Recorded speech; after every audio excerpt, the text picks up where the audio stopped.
I love solo travels, and I really don't understand why some people even never tried this in their lives. I'm in my solo trip now in Greece, so it's a windy day today. I'm in my solo trip in Greece on an island called Milos. So I came here for about 1 week, and then a few days I will spend in Athens. So I believe that solo traveling is such a great moment of connection with yourself. It's about the freedom to plan your day and your itinerary as you want, and change it and do whatever you want to, just just at the moment. So you can sleep as much as you want, you can spend time on the beach as much as you want, and just literally do what you want. For example, I want to make content, and I'm not nervous about my friend or my partner who is traveling with me, that they are waiting, they get bored or whatever. No, I'm just super relaxed and I'm enjoying my time. I love solo traveling, and it's not only about traveling actually. I just enjoy spending time by my own. When I'm in Amsterdam, the city where I live, so I also like to go for a walk, to go to the cinema, go for a dinner or for a coffee just by my own. I really like spending time by myself. But traveling alone, I think it's my favorite one. It was not always like this.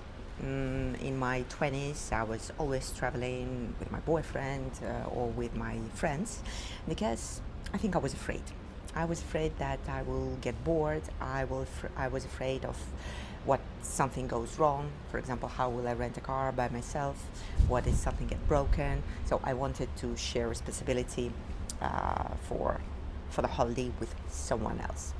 I was afraid that maybe my ideas of traveling are not the best, and maybe someone else knows how to do things better. So I also wanted to share this responsibility with someone. And then I remember I was learning French, and I wanted to go to a summer school in France. And I realized, okay, I need to go alone because no one of my friends were studying French back at that time. So I went to a summer school, and I also combined it with a small holiday in Provence. And it was my first trip alone. I was around 30, I think, maybe a bit less. My God, and I liked it so much. And after that, I always plan solo travels, short or long, by myself. For example, in this travel, my boyfriend really wanted to go with me because he's also missing his summer holiday on the beach. But I said, no, my dear, I love you a lot. We travel with you. I travel with you a lot. But this time, I just want to go alone. Also, some of my friends were asking if they can go with me. I said, no, guys, we will go with you somewhere else, but not at this time. So this time, I want time for myself. By the way, this is the balcony of my room. I rent a basic simple room in Milos. I think I dropped a room tour in my shorts. So this is the view from the balcony, and you really can go down there and just swim immediately in the sea. But today it's really windy. I don't know, I'm here for 3 days already, and it's the first day when it is so windy. So anyway, I will try to go to the south of the island now, expecting to have less wind there. So I will take with you, and let's continue in the car and on the beach discussing about solo travels. And yeah, I think I really want to share some thoughts which I have on the topic. Let's continue while I'm packing my beach bag. I don't like to spend time in a wet swimsuit after I swim. So I always take with me to the beach all swimsuits which I have. So here I think I have four dry swimsuits, so all of them go to my beach bag. During the solo travel, you can do what you want and what you like. But I think the most complex thing for most of the people is that they actually don't know what they want, and they don't know what to do.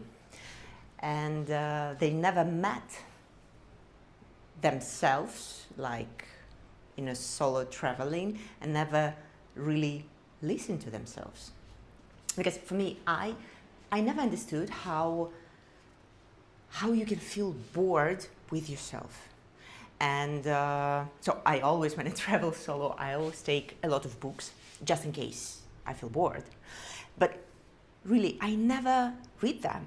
So yes, I come to the beach and I usually do nothing there. I just look at the sea.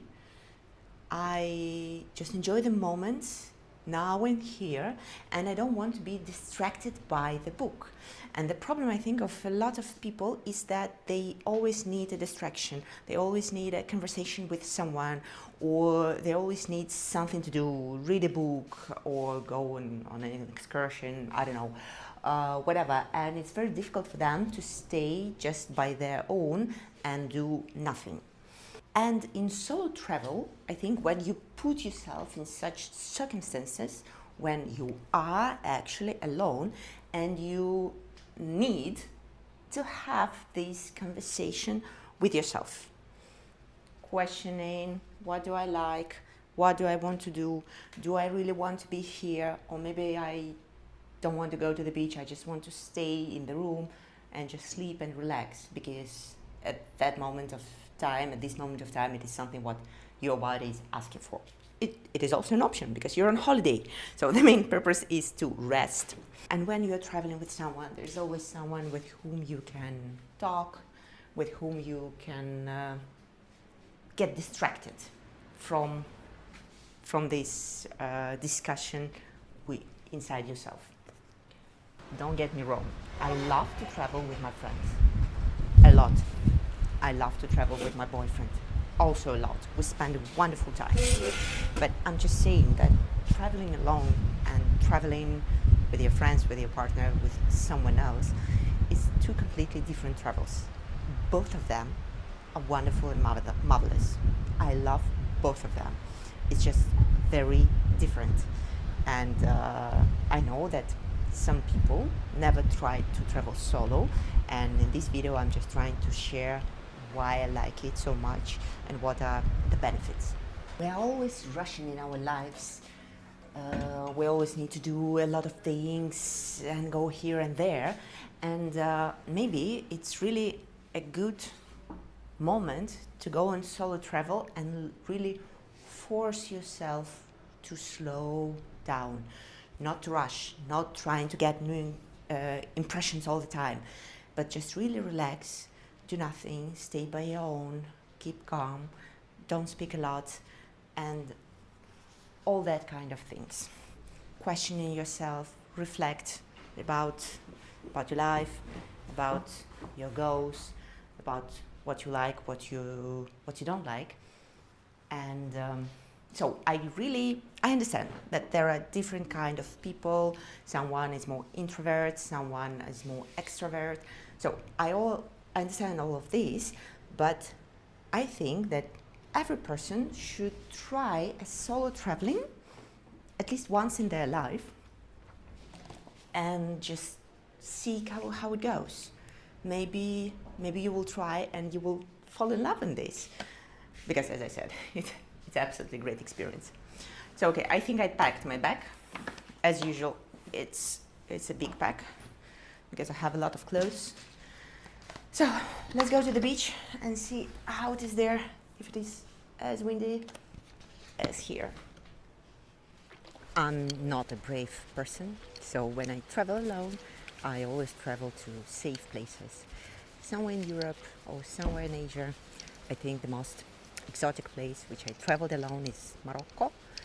But okay, I chose only touristic places full of Europeans, and I felt absolutely safe there.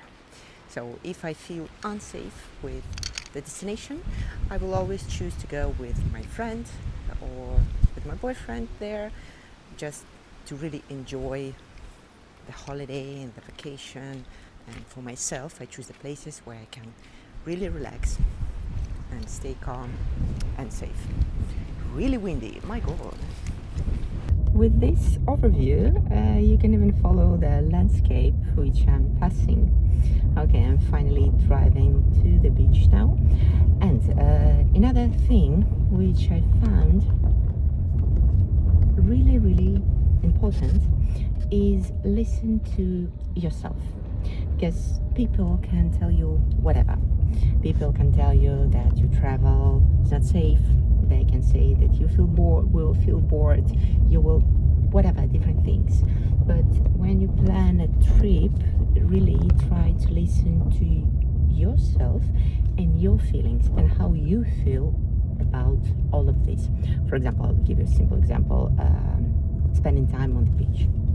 For example, me, I'm a person who like wild beaches, meaning that there are no restaurants, there's no toilet, there are no facilities, there's no service.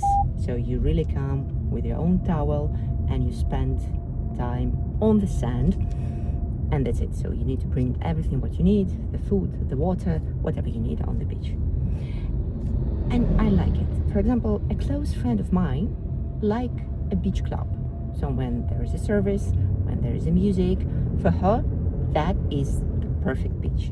And of course, so she's my close friend, so she knows me really well. But at the same time, when I will share with her my idea of spending a beach time on Milos Island, she will tell me, oh my god, but now why you go there? There is let's imagine, yes, there's no facilities, there's nothing, there's only wild beaches, so it's a terrible place to go. Don't go, you will not like it.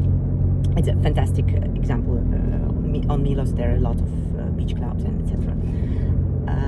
But when I'm preparing for my trip, I have different expectations, and when I explore the island, when I explore the destinations, when I see the pictures, when I read the feedback, I have my own feeling what is the best for me. And here it's very important not to listen to other people's expectations. It's not something what you will enjoy. It's not something what you personally need. And it's not about only solo traveling, it's about the whole life itself. But sometimes it's very, very difficult when a lot of people tell you the same thing, like, oh no, don't go, you will feel bored. And you have a different feeling, but when so many people tell you this thing, you're just like, maybe they're right, maybe I'm doing something wrong, maybe I'm missing some pieces of information and they're really right. So always listen to yourself. That is the best way, that is the shortest way, the best way to have the best experience in your life. When you listen to yourself, and of course you can get mistaken, but it will be your mistakes, and next time you will have this experience, and so you will do it differently in a better way for yourself. So when I plan my trips, I never ask for advice of whomever. I always explore the destinations and the places I want to visit by myself. I prepare everything by myself, and so I get a perfect travel. Look at the view which I'm passing now. A very short video because I'm on the road. Looks like a nice beach. I'm curious how to get there. Maybe on the way back home I can access this beach also. Really hope that the place worth it, because this is the way how I get there. So I believe it used to be a road. Now it's a walking path. I'm not alone here. I saw 2 more cars who parked. So I believe people should be there downstairs. So the view downstairs there looks really beautiful. So let's see how long it will take me to get there and what we see in the end. Okay, I arrived. It's not exactly the beach which I aim to be, but I'm here alone and it's really hot, so I will try to swim now. I swim a bit. Oh, it feels so fresh, so cool, so nice. I'm staying in the shadow. There is literally no one, and so I think I will rest a bit and I will move on, go further to explore another beaches and other places. It's already time for lunch, so while I was driving and walking here to the beach, I was thinking about another thing which I really love in solo traveling, is that all difficulties and all these small or big fears which you have before or during the travel, that you actually face it face to face by your own, and you overcome it also by your own. I will give you another example. Let's imagine, so another example from my personal life from the recent weeks. I decided to try Pilates on a reformer. So I like to do Pilates by my own, but I was always doing Pilates without a reformer, so just with only with my body. So I decided to go to take a class and really try it. And usually I do sport at home, so I'm not that very often try dance classes or gym or whatever, so I didn't do it for quite some time. So I was on the way to my Pilates class, and I was a bit nervous and at the same time excited because I don't know who will be the trainer. I don't know what will be the level of the group and who will be in the group. I don't know how the class and the studio actually looks like, how what I need to do, how I need to sit, how I need to act, how I need to, I don't know, open and close my locker. So there are a lot of new things which you have to do. But at the same time, I was feeling nervous, but at the same time very excited that I actually need to overcome and make this path of doing new things, that my mind will really work and I will try new things, even such simple ones like just going on a Pilates class. And the same feeling I have when I travel alone, but that is much more complex than a Pilates one, but that makes it even more exciting. So I love to do new things. I love that my brain works. I love that I learn how to do things in a different way. And so when you travel with a friend or someone, you also do new things, but still you are together with someone. You, let's say, share it. And when you are alone, you know that you do everything by yourself.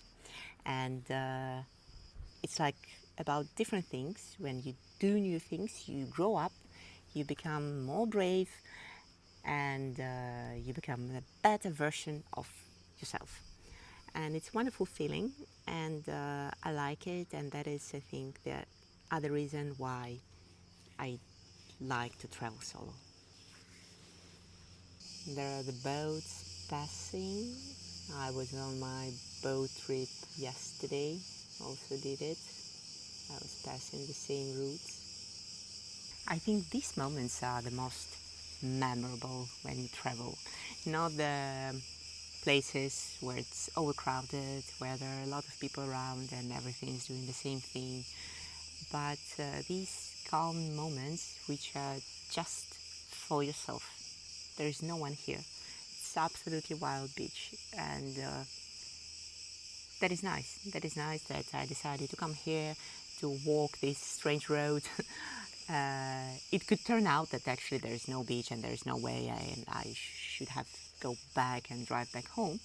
But no, it turns out to be a nice small adventure.